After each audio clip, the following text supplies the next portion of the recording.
Vamos fazer uma oração pelas crianças, né? O Manu está aqui representando todas as crianças hoje, o diácono mirim da nossa igreja. Irmãos, glória a Deus por isso. Vai lá, Manu, daqui a pouco você volta para eu orar por você. Está aqui com a gente no YouTube, você tem que comentar. Você que está no YouTube, para a gente saber que você está conosco, você precisa pegar o seu celular aí. Talvez você está acompanhando pela televisão. Você tem que pegar o seu celular e você tem que comentar. Faz um comentário aí, digita um amém.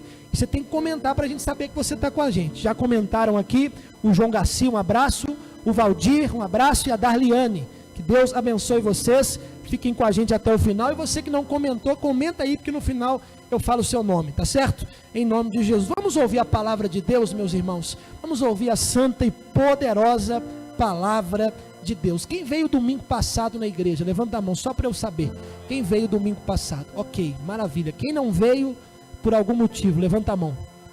Você perdeu, irmão. Domingo passado foi bênção. Mas nós vamos hoje continuar a mensagem ou a série de mensagens que eu comecei domingo passado. Nós vamos continuar essa série de mensagens. Domingo passado nós falamos sobre a primeira palavrinha dessa série de mensagens. Essa série de mensagens, o tema é preparar, apontar fogo. Qual que é o tema?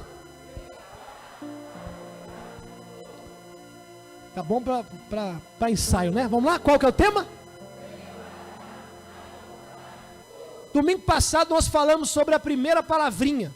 Para um exército dar certo, ele precisa se preparar. E a semana que se passou, nós compartilhamos essa palavra nas células. Nós estamos orando no nosso tempo a sós com Deus diariamente nesse propósito. Para quê? Para que Deus nos prepare. Para que Deus seja de fato o nosso general de guerra e a gente esteja preparado para as batalhas futuras. Tem problemas que virão e que nós precisamos estar preparados para eles. E tem também bênçãos que virão, promessas que virão e que nós precisamos estar preparados para essas bênçãos. Então, irmão, a palavra é se prepare. Essa foi a palavra de domingo passado. Prepare sua vida espiritual, porque vem coisa abençoada de Deus para a sua vida. Você pode dar um amém aí? Você que está em casa no YouTube, você pode dar um amém aí? Vocês ouviram o amém do pessoal? Não, né? Nem eu. Mas dá um amém, comenta um amém aí. Ó, escute. Então, isso foi domingo passado. Hoje, nós vamos falar sobre a segunda palavrinha, que é apontar. Quando o general, ou na guerra, ou naqueles ensaios, naquelas festividades, ele diz preparar, as pessoas ficam posicionadas. Quando ele diz apontar, o que é que os soldados fazem? Eles pegam as armas e apontam todas as armas numa mesma direção. De maneira que alguém que vai para a guerra, um soldado que vai para a guerra, e aponta a sua arma para a direção diferente do seu colega, e cada um aponta para um lugar, vai perder a guerra. A guerra só é vencida quando todos os soldados apontam para a mesma direção. Quando a gente fala de apontar, nós estamos falando de uma só direção que Deus quer nos dar. Nessa noite eu vim aqui declarar e profetizar sobre a sua vida que Deus vai dar direção para os seus sonhos, direção para as suas decisões, direção para os seus relacionamentos. Tudo que você fizer terá a direção de Deus. Um exército vencedor, ele vai sempre na mesma direção, de maneira que mais importante é a direção do que a velocidade. É muito mais importante a gente ter um alvo, a gente ter uma direção, a gente saber o que nós queremos de verdade, do que ser rápido naquilo que nós queremos. Então Deus, quando Jesus declarou, eu sou o caminho, a verdade e a vida, o que é que Jesus estava dizendo? Que ele veio trazer uma direção para a vida das pessoas. As pessoas estavam sem direção, as pessoas estavam sem saber o que viver, ou com que viver. Aí Jesus veio sobre essa terra, morreu na cruz, ressuscitou, e quando Jesus, ele ressuscita, ele traz uma direção para a nossa vida. Quantos de nós estávamos perdidos?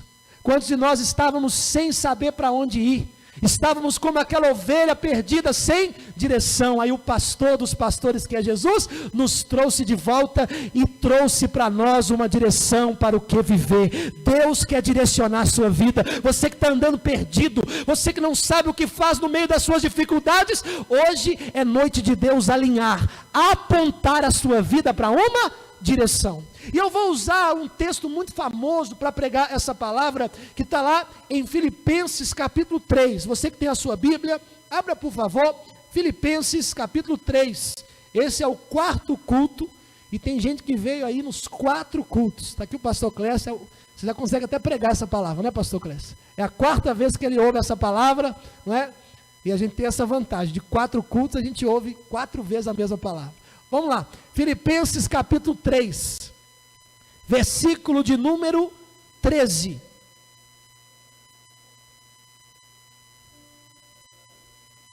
Vamos ler também o 14. Filipenses capítulo 3, versículos 13 e 14. Fica atento aí, acha aí rapidinho. Você que está em casa, pega a sua Bíblia de papel, anote, escreve, não fica disperso não. Filipenses 3, versículo 13. Quem achou, leia na Bíblia. Quem não achou, lê comigo no telão. Diz assim a palavra de Deus: irmãos, quanto a mim, não julgo que o haja alcançado, lembro-me das coisas que atrás ficam, e avançando para as que estão diante de mim, prossigo para o alvo, pelo prêmio da soberana vocação de Deus em Cristo Jesus. Pode fechar a sua Bíblia. Irmãos, esse texto é muito famoso, e o apóstolo Paulo, quando escreve esta carta, ele está preocupado com o ego das pessoas da igreja que ficava na cidade de Filipos, por isso Filipenses, e as pessoas ali eram cheias de ego, como hoje, né? Filipos, por isso Filipenses, e as pessoas ali eram cheias de ego, como hoje, né? Cheias de vontade, igual aqueles meninos pidões, aqueles meninos mimados, cheios de ego, cheios de vontade. E aí Paulo, para fazer alguma coisa mudar naquela igreja, ele escreve a carta de Filipenses. E quando Paulo escreve aqui essas palavras, algumas coisas me chamam a atenção. Paulo está falando para dar uma direção para a igreja. O que Paulo quer aqui com esta carta, quando ele escreve para aquela igreja, e isso serve para a igreja de hoje, serve para nós, Paulo, ele está com a preocupação, com a intenção de trazer uma direção para as pessoas. E olha que interessante, Paulo começa esse texto que nós lemos dizendo: irmãos, quanto a mim, repare nessa expressão ali de 3 palavrinhas, quanto a mim. Paulo estava escrevendo para quem? Para a igreja, para os outros. Mas Paulo, quando escreve para os outros, ele está falando dele mesmo. Guarde isso. Paulo está escrevendo para os outros, uma igreja que precisava ser tratada pelo seu ego. Mas Paulo, para falar dos outros, ele fala dele mesmo. Escute isso. A primeira lição que eu aprendo para a gente ter uma direção na vida, para a gente apontar a nossa vida para o lugar certo, é a gente parar de pensar e de falar dos outros e começar a falar e a pensar de nós mesmos. Quanto mais a gente se conhece, mais a gente descobre problemas em nós. E quanto mais a gente descobre problemas em nós, mais nós entendemos que precisamos de Deus. Eu vou repetir, porque no culto das 18 tinha menos gente e o povo deu glória. Então eu vou repetir para ver se você pelo menos dá um glória a Deus, né? Mas então vamos lá, vamos começar de novo. Quanto mais a gente se conhece, mais a gente descobre os nossos problemas. E quanto mais a gente descobre os nossos problemas, mais nós reconhecemos que precisamos de Deus. Sabe por que muita gente está sem direção na vida? Porque está preocupada com os outros. De vez em quando chegam para mim maridos e dizem assim: pastor, meu casamento vai acabar. Aí eu pergunto, por quê? Aí ele começa a falar mal da esposa. Porque minha esposa é isso, minha esposa é aquilo, minha esposa é chata, minha esposa faz isso, minha esposa faz aquilo. Aí de vez em quando vem a esposa e fala: pastor, meu casamento vai acabar. Eu pergunto, por quê? Porque meu marido é isso, porque meu marido é aquilo. Eu vejo filhos diariamente dizendo: olha, eu não aguento mais viver naquela casa, porque meu pai é isso, minha mãe é isso.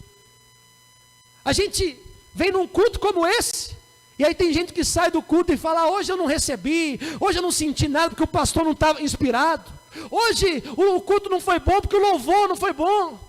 A gente diz: eu perdi meu emprego porque o meu patrão é ruim de serviço e ele não gosta de mim. Então a gente tem uma mania de dizer que a culpa dos nossos problemas é dos outros. E aí Paulo, eu estou falando aqui do grande Paulo começa esse texto dizendo: eu só vou ensinar vocês a terem uma direção se eu falar de mim mesmo. Quando eu olhar para mim, quando eu te falar para você sobre o meu exemplo, aí sim as coisas vão mudar. A direção que você precisa só vai acontecer, só vai ser liberada se você olhar para si e reconhecer quem você é. É por isso que o Evangelho, ele é baseado em arrependimento. Pessoas de Deus não são pessoas perfeitas, mas pessoas de Deus são pessoas que olham para si e reconhecem os seus problemas e dizem: eu preciso de Deus. Meu amado irmão, a direção de Deus para a nossa vida está no nosso coração. Deus fala conosco, testificando no nosso coração. A palavra de Deus é liberada e ela frutifica primeiro dentro de nós. É por isso que Jesus, em Mateus capítulo 7, ele diz assim: não julgueis, para que não sejais julgados, porque na mesma medida, olha para mim aqui, gente, por favor, na mesma medida que vocês julgam, vocês serão julgados. Tem gente que vive apontando o dedo para os outros, vive falando dos problemas dos outros, e aí a vida dele não muda. A vida dele não tem uma direção, ele não aponta para o lugar da vitória. Então escute isso, meu amado irmão: quando você reconhecer quem é você diante de Deus, se prepare que Deus vai descer do céu e vai te dar um caminho para seguir. Deus vai descer do céu e vai dizer: olha, faça desse jeito, porque quando Deus olha para um coração quebrantado, a Bíblia diz que Ele concede graça. O apóstolo Paulo, em 1 Coríntios 11, 28, ele diz assim: examine-se, pois, o homem a si mesmo, e depois coma do pão e beba do cálice. Hoje é noite de Santa Ceia. Hoje é noite da gente olhar para nós e dizer: está errado isso, está errado aquilo. Paulo, o grande Paulo, está dizendo: quanto a mim, não quanto a ti, quanto a vocês, não, quanto a mim. E aí Paulo, ele continua dizendo algo poderoso. Ele diz assim: eu, quanto a mim, não julgo que o haja alcançado. Gente, preste atenção nisso aqui, porque isso aqui é poderoso demais. Nós estamos falando aqui de um cara que já tinha vivido nessa época grandes experiências com Deus. Paulo já tinha vivido milagres, já tinha fundado igrejas. Paulo aqui, quando escreve essa carta, já tinha sido vítima de perseguição. Paulo tinha naufragado num navio que ele estava. Paulo já tinha tido grandes experiências. Aí depois de grandes experiências, o maior pregador da história do Evangelho, que foi Paulo, ele escreve dizendo: eu julgo que eu ainda não alcancei. O que Paulo está dizendo? Paulo está dizendo o seguinte: eu não vivi ainda tudo que Deus tem para mim. Eu quero viver coisas novas na minha vida e eu reconheço que eu ainda não vivi e eu preciso viver. Se tem alguém me entendendo aqui, não é? Tem uns dormindo já, vai entender claramente o que é que Deus quer falar conosco. Pessoas que muitas vezes se sentem acomodadas com a sua realidade. Elas dizem assim: eu sou de Jesus, batizei nas águas e está bom desse jeito. Só de eu vir na igreja domingo, de eu ficar no YouTube assistindo uma vez por semana o pastor, já está bom. Ficaram acomodadas. E aqui eu estou falando de Paulo, que já tinha vivido coisas grandes. Ele está dizendo o seguinte: eu já vivi coisas grandes, mas eu quero viver coisas ainda maiores. Eu vim aqui dizer para você uma coisa: Deus quer dar uma chacoalhada na sua vida. Deus quer dar nessa noite uma alinhada nos seus propósitos, para dizer para você: aquilo que você ainda não viveu, continue sonhando, continue almejando coisas maiores, porque você vai viver.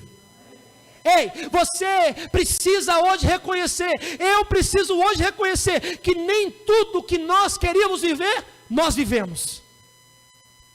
Paulo, ele tinha tudo para chegar nesse estado aqui, ou nesse patamar, e dizer: quer saber uma coisa? Quanto a mim, eu julgo que eu já alcancei. Esse foi o problema de Salomão, por exemplo, da Bíblia. Salomão chegou num estado de sabedoria tão grande que ele caiu por isso. Mas Paulo, na sua sabedoria, ele está dizendo o seguinte: olha, eu já orei e eu já tive experiência com Deus, mas eu quero mais. Eu já dobrei os meus joelhos, eu já fiz o meu tempo a sós com Deus hoje de 30 minutos, mas eu quero hoje superar, eu quero orar mais tempo ainda e ter mais qualidade na minha oração. Eu estou numa empresa ganhando um salário mínimo, eu quero ali crescer para a glória de Deus dentro daquela empresa. A minha célula hoje tem 10 pessoas, eu quero multiplicar minha célula e eu quero ganhar mais e mais almas para Jesus. Eu já orei e pessoas foram curadas, eu quero orar por outras pessoas e elas serão também curadas. Meu irmão, Deus não é um Deus de comodismo, de conformismo, mas Deus é um Deus de coisas novas todo dia. O salmista declara: Deus colocou na minha boca um cântico novo. Coisa boa é cantar música nova, né, gente? Eu falo com os irmãos do louvor aqui, quando eles cantam música nova eu fico feliz. Tem umas músicas velhas, são bonitas, mas já enjoou. Deus quer colocar música nova na nossa boca. Deus quer colocar vida nova para a nossa vida. Deus tem coisa grande para entregar para você. E você fica aí nesse conformismo, nesse comodismo. Eu vim aqui nessa noite mexer com você, mexer com o seu brio, para dizer: olha, se prepare, coloque expectativa, coloque vontade no seu coração para viver algo novo. Conheço muita gente enganada, que se acha o supra-sumo, se acha a última Coca-Cola do deserto. Eu já vi gente que fala assim: se eu sair dessa igreja fecha. Tem gente que fala assim: se eu sair dessa empresa, o que será do meu patrão? Tem pessoas que dizem assim: olha, eu sou a coluna da minha família, o que seria da minha família sem mim? Cheias de ego. Já estão no patamar que acham suficiente. Aí a Bíblia vai dizer para nós em Ageu capítulo 2, versículo 9: a glória dessa segunda casa será maior do que a da primeira. Em outras palavras, o que Deus tem para nós no futuro será maior do que o que Deus fez no passado. Em outras palavras, o que virá será melhor do que o que se passou. Então crie mais expectativa. Lembra daquela viúva? Ela tinha lá algumas vasilhas, e enquanto ela tinha vasilha, o azeite se multiplicava. Em outras palavras, quanto mais eu crio expectativa, quanto mais fé eu tenho, quanto mais eu reconheço que eu posso viver mais de Deus, mais Deus multiplica a presença dele na minha vida. Nunca diga que os seus dias passados foram melhores do que os dias presentes, porque isso não é sábio. Eclesiastes 7:10. Pare de se acomodar nessa condição que você está. Não é porque a pandemia chegou que você tem que ficar acomodado. Eu estou falando aqui do Paulo. Poxa vida, o cara podia ter falado: eu já alcancei tudo, já sei de tudo. Não, ele falou: eu não alcancei nada. E você está aí, achando que já está suficiente. Não está, não. Eu não estou falando aqui de você ser ingrato. Querer mais não significa ser ingrato, gente. Eu posso ser grato com o que eu tenho, com o que eu vivo e com o que Deus me dá. Mas eu preciso querer mais, porque quando eu quero mais, eu estou dizendo: eu creio num Deus que é onipotente, que tem todo o poder e que vai além dos meus limites. A unção de Deus vai além daquilo que pensamos ou pedimos. Então, quer uma palavra profética nessa noite? Saia daqui hoje desse lugar, saia dessa live com um coração cheio de sonhos, cheio de vontade de buscar mais de Deus. E eu creio que ainda esse ano, em 2020, Deus vai fazer coisas novas se você aumentar suas expectativas. Davi só caiu porque ele era de guerra e chegou um dia que ele resolveu não ir para a guerra. Cuidado com o comodismo. O cara nasceu para ir para a guerra. Aí teve um dia que ele falou: quer saber de uma coisa? Eu já venci muita guerra nessa vida, vou ficar aqui. E quando ele ficou, o exército dele foi para a batalha, uma brecha gigante de pecado abriu-se na sua vida. Toda vez que eu deixo de ir para a batalha, que eu deixo de me esforçar, que eu deixo de superar a mim mesmo, o diabo age e destrói a minha vida. Então não se conforme. Romanos capítulo 12 diz que nós não devemos nos conformar com esse mundo, mas nos transformar pela renovação da nossa mente. Deus tem algo novo para a sua vida, Deus tem algo novo para fazer, e a direção de Deus para a sua vida hoje é: mexa-se, mova-se e vá rumo àquilo que Deus quer fazer na sua história. Aí Paulo diz assim, eu já estou indo para o final, Paulo diz: esquecendo-me das coisas que atrás ficam. Repare, a direção de Deus só pode estar em um lugar. Deus não é um Deus multifocal, de vários propósitos. Deus é um Deus de propósitos claros e definidos. Deus é um Deus de foco. Deus é um Deus que sabe o que quer. E muitas vezes a gente gasta tempo com as coisas do passado. A gente perde tempo com as coisas do passado. Palavras negativas que te disseram, muitas vezes estão paralisando a sua fé. Coisas que você viveu, traumas, estão paralisando você. Então Paulo nos ensina aqui uma coisa: olha, eu esqueço. E esse esquecer aqui não fala de amnésia. Esse esquecer aqui, a gente humanamente falando, não tem como a gente esquecer de algumas coisas. Não é disso que Paulo está falando. Quando Paulo diz: esqueço-me das coisas que atrás ficam, Paulo está dizendo: olha, eu decido deixar para trás coisas que não me edificam. A direção de Deus para a sua vida está no futuro. E para você caminhar para o futuro, caminhar para os sonhos de Deus, você precisa deixar as coisas do passado. Amizades do passado que não te levam a nada, deixe para trás. Palavras negativas do passado que não te levam a nada, deixe para trás. Para você apontar a sua vida para o futuro, você precisa deixar o trauma para trás. Para você apontar a sua vida para o futuro, você precisa liberar perdão e deixar aquela situação que te fez mal para trás. Hoje o Espírito Santo, ele vai entrar no seu coração e ele vai fazer você deixar coisas para trás. É interessante que não dá para a gente